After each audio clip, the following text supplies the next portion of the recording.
नमस्कार, आप देख रहे हैं गुड न्यूज। ब्रह्मचारिणी नवरात्र में आदिशक्ति माता विंध्यवासिनी के 9 रूपों की आराधना की जाती है।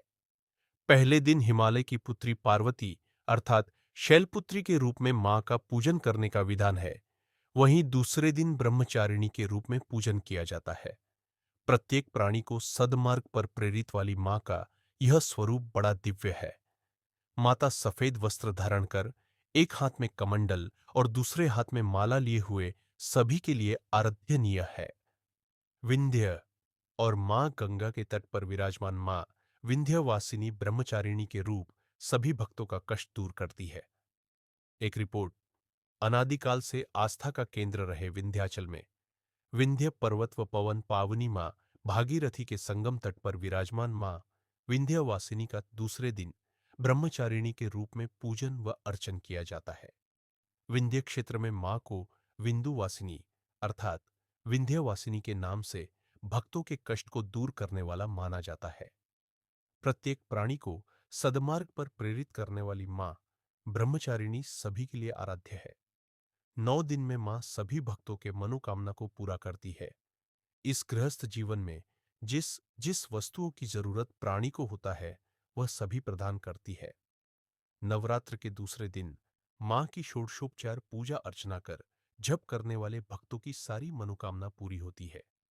भगवान शिव को पति के रूप में प्राप्त करने के लिए मां ने घोर तपस्या की थी, जिससे इनका नाम तपस्याचारिणी अर्थात ब्रह्मचारिणी पड़ा है।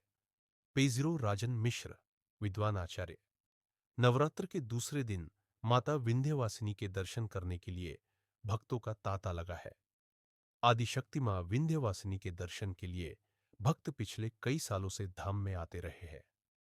दूर दराज से आने वाले बहुत से भक्त 9 दिनों तक विंध्याचल क्षेत्र में ही निवास कर मां की आराधना पूरे तन मन से करते हैं, जिससे प्रसन्न होकर मां उनकी सभी मुरादें पूरी करती है। धाम की व्यवस्था को लेकर भक्त बहुत खुश है। श्रद्धालु नवरात्र में 9 दिन मां के अलग अलग रूपों की पूजा कर भक्त सभी कष्टों से छुटकारा पाते हैं। माता के किसी भी रूप में दर्शन करने मात्र से प्राणी के शरीर में नई ऊर्जा, नया उत्साह व सद्विचार का संचार होता है। मां के धाम में आने के बाद मां की मनोहारी दर्शन कर भक्तों को परम शांति मिलती है। भगवती को धारण कराएं, क्योंकि इनका बड़ा ही सुंदर स्वरूप है। श्वेत वस्त्र धारण की हुई हैं, 2 भुजाएं हैं, एक में अक्षमाला और दूसरे में कमंडलू ली हुई है।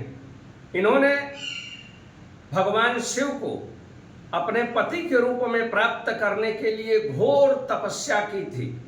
इनके तपस्या करने से पूरे ब्रह्मांड में हाहाकार मच गया था, जिसके कारण इन्हें तपस्चारिणी ब्रह्मचारिणी के नाम से जाना जाता है।